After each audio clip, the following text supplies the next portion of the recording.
We just read in here that a person can't say they love God unless they love their brother. Did we just read that? Oh, the whole law hangs on brotherhood. Once again, the Lord is to establish.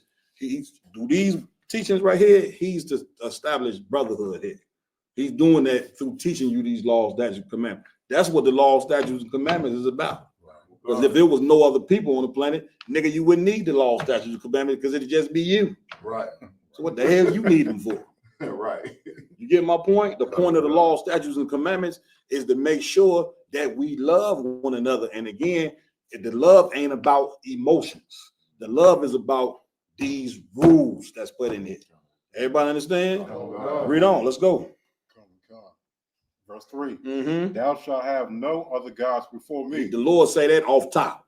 Before he go anywhere else in these 10 commandments, he go right to that. You Christians is breaking the first commandment off in the 10.